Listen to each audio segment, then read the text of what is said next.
after seeing everyone's work and plans that they have done in the last class, there were certain gaps in the presentation techniques or landscape graphics that all of us could feel. So we thought it will be a good idea if we could just tell you how to present things, and how to actually think in those lines and put them on paper. So a lot of you had a lot of ideas, which you were explaining verbally, but we could feel that there was some difficulty when you started drawing it on paper.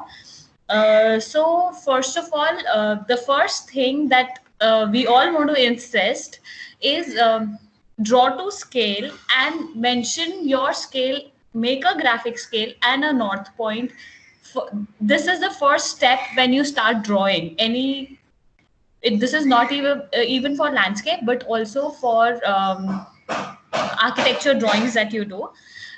We insist on this because as soon as you draw a graphic scale, you get a sense that if you are making a pathway or a tree or whatever, you know how big it'll look. And once you see your paper with that graphic scale, when you see your drawing, you start relating, and automatically that you just your conscious start telling you that this is not correct or this is not two proportions.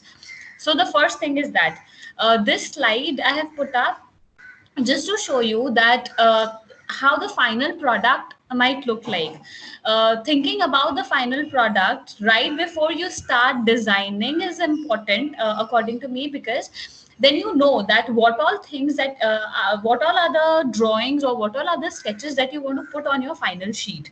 So you have a plan, you have a concept statement, you have some one or two reference images if you want to put them, if they're driving your design too much. Then a simple circulation diagram, which shows that how are things happening on your site, one or two sketches, some very important focal points that you might have concentrated on, or you might be leading to on, then blow ups of sketches, blow ups of sections or plans that you want to explain in detail. So this is just an idea as to how you can compose what all things you can put on your final sheet that you'll be presenting. Next. Yeah. So there are different. After you've thought of that, then you will start thinking of individual, like each element on that sheet, right? So the first thing is our basic design. We start our design by putting up. Probably by putting up bubbles, and then connecting those bubbles, that these are the spaces that we are creating. We are connecting those spaces with a pathway, or might be there might be a water stream you might be connecting it with, and then somebody might say that they'll swim and experience these spaces, so whatever. So connection of those spaces, how are you enclosing those spaces, what are the vertical elements that are being used. So in landscape, generally the vertical elements that we have are is planting.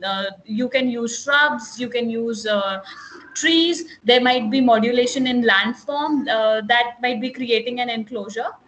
So first of all, you put up a bubble diagram, then you develop it, and then into a design. No, no, last.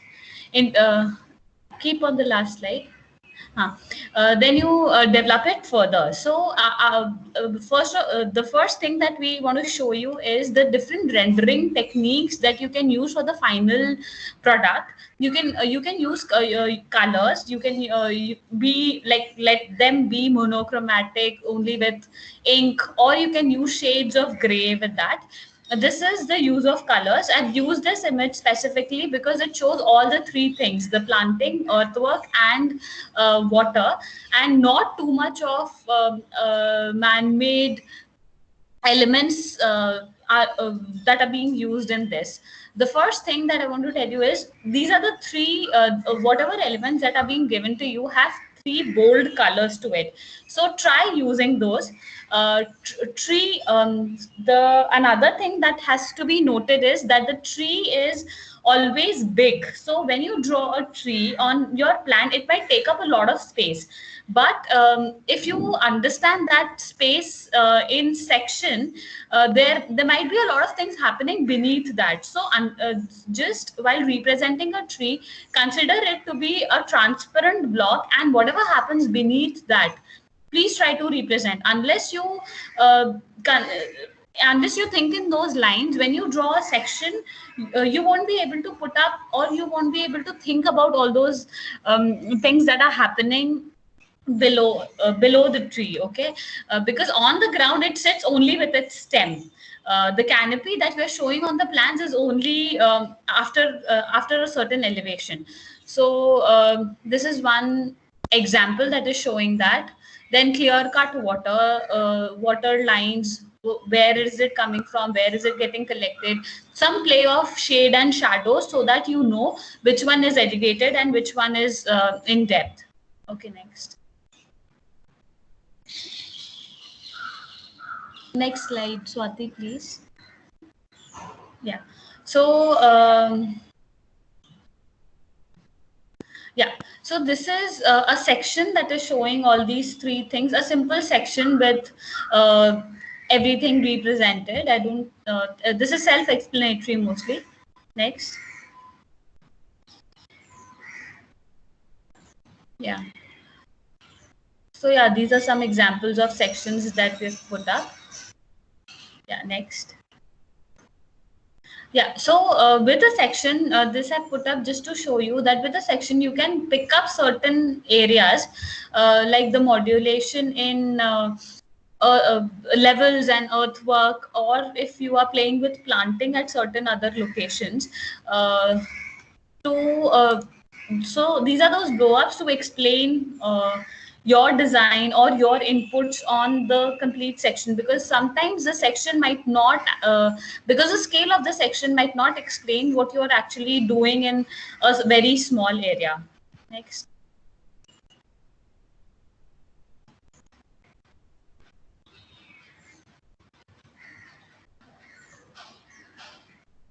Move to the next one. Yeah.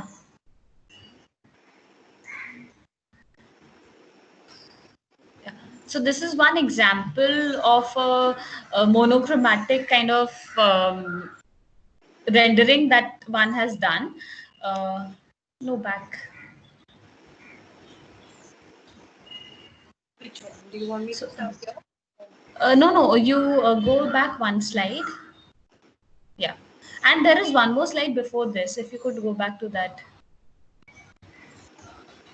Okay, there's a lag in the. Okay, I think you're not able to see when I'm changing. Okay, this one's okay for you? Yeah. This is fine. Yes.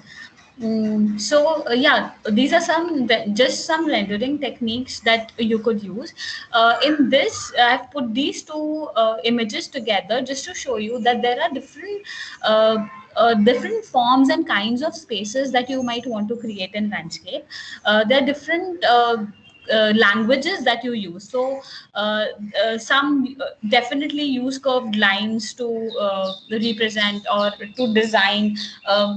Some people make like very structured straight lines, and there are certain languages which have a combination of both. So in these two, the central part that is shown in the first image might be lawn as we read it, and there is planting growing around it. But you don't have a definitive line, just definitive line to define what is lawn and what is planting. So there might be incidences when it is grown, the shrubs that are there, which are grown to a certain extent, they might just take up some space of lawn. But in the second image, you have defined that lawn, you have defined that space, and everything grows beyond that. So these are two languages which might be used. Yeah, next. Swati, please move to the next slide. How do you move? Okay. No, one slide before this. Sorry. Yeah. You so the similar idea that we wanted to show you what lies beneath the tree. So this is a monochromatic rendering that is showing what how you can represent things. It is mostly a very structured kind of landscape, mostly using straight lines, but still when you see certain spaces you get a sense of that being into a natural habitat. So how do you actually structure your space and then make some fluid statements within that? It can be seen in this plan. Next. Yeah. So, this slide onwards, I would be explaining that how well can you use your three elements and what can be the thought process while you design, and what kind of spaces can be created using these three elements. So generally till now you must be used to of working with walls and rooms, but there can be rooms created within the landscape. Uh, so these are some explanations for it. That so the difference in the first row I'm talking about, the difference between a vehicular and a pedestrian pathway and its intersection is shown. Like as soon as you narrow it down towards the intersection, you get two corners to work on, and then you can enhance those corners by putting up some stone for seating, and then a tree, or just by planting it, putting up some focal tree there, or by fencing it. So as soon as you do all these different things, the character of the space changes. Then the second image shows how change of grade can give you opportunities and corners to define or to put up different elements. How do you create different kind of experiences during changing of those levels. Then in the third thing, in the third image, this is very important image for people who have used who have taken water as their element. That whenever, so a lot of explanations I've heard from the students, from the discussions that I've had with my students, that the water is coming from here, then it is narrowing down, and then uh, a stream is created, then certain pockets are created. So you are talking about it, but this can be a way of representing it. Just by looking at it, you know that okay, fine, there was a sheet flow, then it is getting connected, then there is some wetland which with vegetation in it, a stream is getting connected to it, and then there are certain mounds where there is planting. So all those things can be explained like this. Please, Swati, move to the next slide. Yeah. So, yeah, new planting installations, how they can happen, a single tree, a group of trees, the distance of the trees from the pathway. So that is also very important. As soon as you increase the distance of your vertical elements, be it trees or shrubs, whatever you're using, the line, the vision line changes. So if there is a focal point that lies beyond, as soon as you modulate or alter the distance from the pathway, that it actually changes. So these kind of explorations you should do in your working. There might be a cluster of trees that is there on a mound, or how are you enclosing a space, like from the pathway there is a pause point that is created, a bench is kept, and it is enclosed by those trees. So anybody who's sitting in that space doesn't feel a part of a very big space, because that just that feeling of uh, being a part of very big space and a lot of people looking at you might not be very comfortable. So within that bigger space, you can create those smaller nooks and corners by creating these vertical elements. um, then this is just an analogy which is I just found it interesting, which is between a stream and pedestrian traffic. So as soon it's just simple thing, as soon as a pathway or a pedestrian way is narrowed down, how do people behave in that space, and how do people behave in a wider space? This a stream of water behaves in a similar way, so it might be a good reading. You can just read it out. Next slide, Swati, please. Yeah. So these are from left to right. I'm moving. The first one is the different way how you can modulate the land. You can create depression, you can make it raised, and then cut and fill. So there was a land which was slanting down, and then you have created a step by cutting it, then by filling it you've created another mound, then terracing it, excavating it, creating decks on it. You can also create cantilevered just deck only on it, then floating structures on it. So these are certain modulations what you can do with the ground. You can build some decks can be stepped up, they can build around the trees, so those decks can also be built around those trees. Then yeah, so different variation in the decks which are connected by a bridge and other things. The last column I'm talking about, this is very interesting, that there was a land and they've shown a human being scale, which is in the first one. They've just shown a person standing there, and when you move next, the layers of vertical enclosures are getting increased as you move down. So just a cluster of trees is first added, then how will a person feel?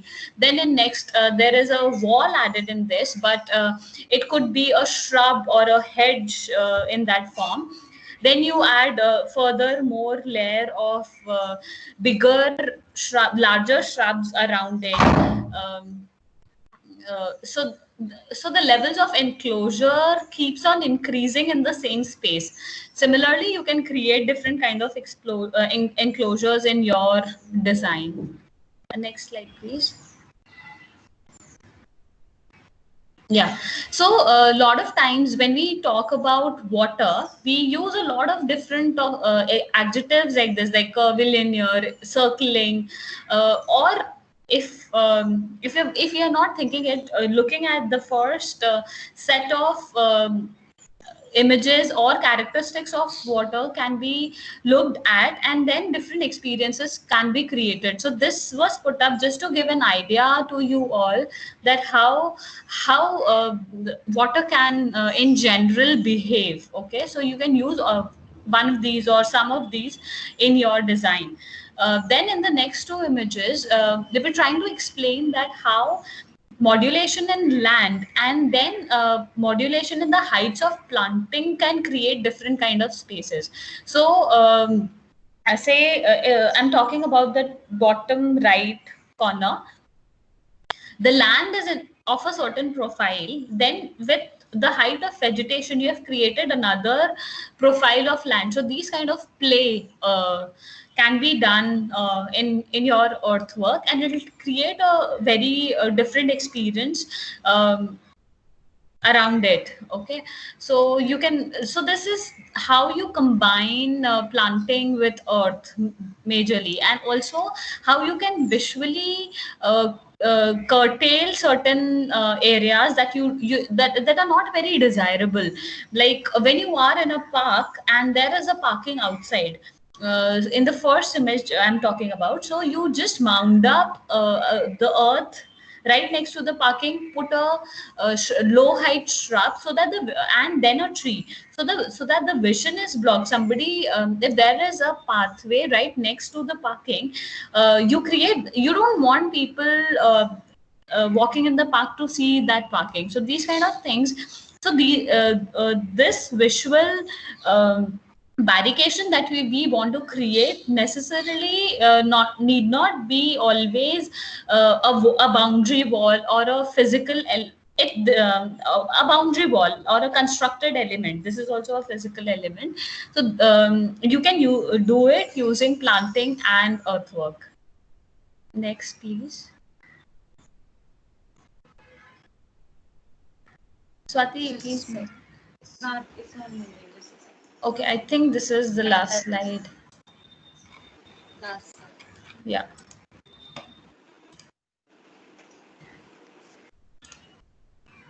Okay. Thank you. I think this is it. If anybody has any questions, please you can ask. Also, first, I would like to ask all the faculty members if they want to add something to it.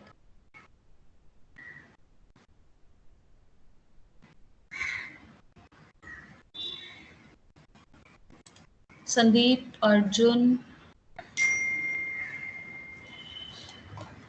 No, I'm good. I think it was a lovely presentation. Thanks.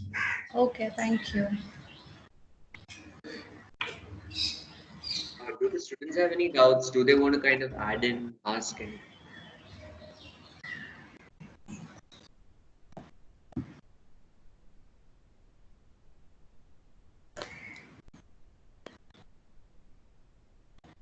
Okay, I don't think they want to. Are we sharing this presentation on a common platform? Then they can just go through it, and if they have any other questions, they can come up with that. Yeah, Shruti. So this session is being recorded, so Okay. we'll put up the recording in that thing. So they'll definitely have an access to it. Okay. Okay. All right, then can we move to our respective channels? Yes, I guess we can. So Yeah. I hope the students have understood the presentation. It was a fairly clear presentation, wherein Shruti had actually put in different ways in which landscape can be represented. She also spoke about many more things rather than just representation. So if any of you have any doubts, maybe you can reach out to her or to your respective mentors, like during the course of the discussion. And I guess, yes, we can move out to our respective Okay. channels. Thank you. Akshit and Heer, you will join Arjun's channel, and Lalika would join my channel. So I guess that's how your attendance register kind of says. So I'll just add Akshit and Heer to Arjun's channel just now, and Okay. Lalika to mine. Yeah. Okay. Sure.